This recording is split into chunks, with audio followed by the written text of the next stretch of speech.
Hey guys, EST here. Sorry about the very excited birds in the background, but as you can see, I've got a rain barrel with a diverter.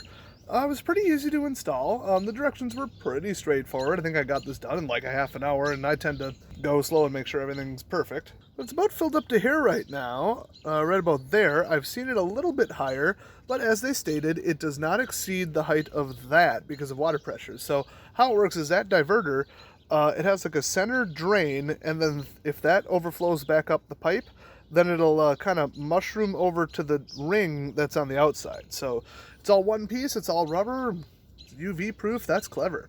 So as you can see, this was a detergent barrel from a car wash, if I'm not mistaken. I got them secondhand, or third hand actually. But I cleaned these so significantly, treated them with acid to offset any kind of remaining, base like soap molecules that would be in there, but it would be better to get it brand new. But as you can see, I bought the kit to sort of retrofit it. So of course that was part of the kit, and then that was part of the kit. Not much else to it, really. Still, I think the kit was like between $20 and $30. I think these days it's a little over 30, so that's kind of a shame. And as you can see, I used an old hose which I cut off.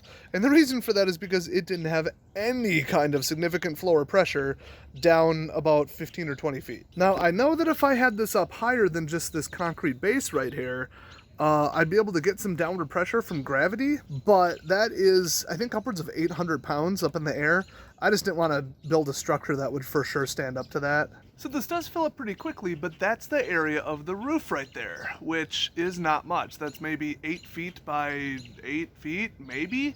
I mean, pretty much just the back of my house. But even then, a half an inch of rain is several inches in this barrel, so it's not bad. I would have preferred to put it on my garage, and that was the plan until I realized my garage does not have any downspouts. And this was a budget operation.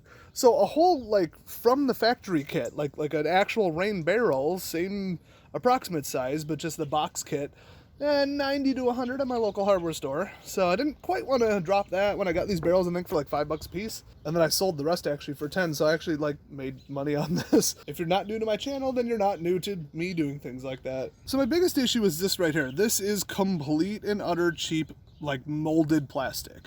These rubber grommets are actually pretty good. It came with actually the little drill cups to drill this, the top hole and the downspout hole. So you need to provide your own drill, but other than that, it came with the drill bits.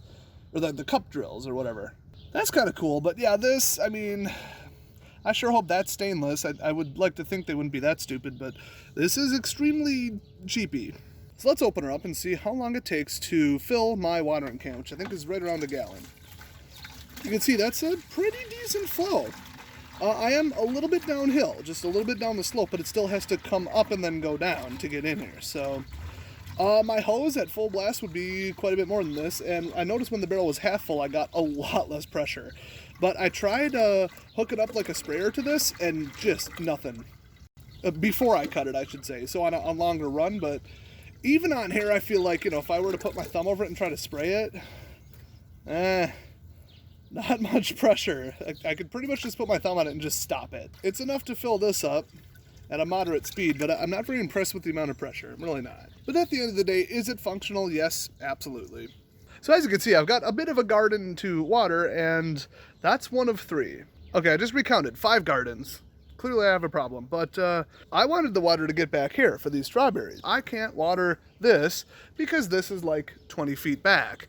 I'd have to carry the water. So I wanted full pressure. I thought, oh man, 800 pounds, but it turns out that barrel is significantly smaller than my local water tower in my city. Who would have thought? So without some kind of pressurizing pump or something, or I don't know, I'm just gonna have to go with gravity fed, slow, carry it, drop it. It's a couple more minutes, whatever. It's inconvenient, but from an emergency standpoint, it's fine. So while it is annoying to carry it to all the different locations, I'll live. Some of them are closer than others, like this one's right next to it. I'm not too worried. So the biggest problems are long-term durability in theory, the fact that this is white and very slightly translucent, so if it lets sunlight in, you could, in theory, get algae. And any kind of algaecide will pretty much kill your garden. I mean, I can't put bleach or salt or anything in there real safely. And then the durability of that wonderful plastic spigot. I might be able to get a brass one, I'm not sure what kind of threading it is, but for now, it works. I think they did have a direct hose screw-on attachment that was a lot nicer though. It just didn't have the turn on, turn off. So I would definitely go with black instead of white because it's gonna put it at a really high temperature, get that antimicrobial going a little bit, and just block or absorb all of the sunlight and not let anything in to grow algae. So I'm not sure if that's a problem yet. I did fill it with like 1/3 hose water just for the little bit of chlorine.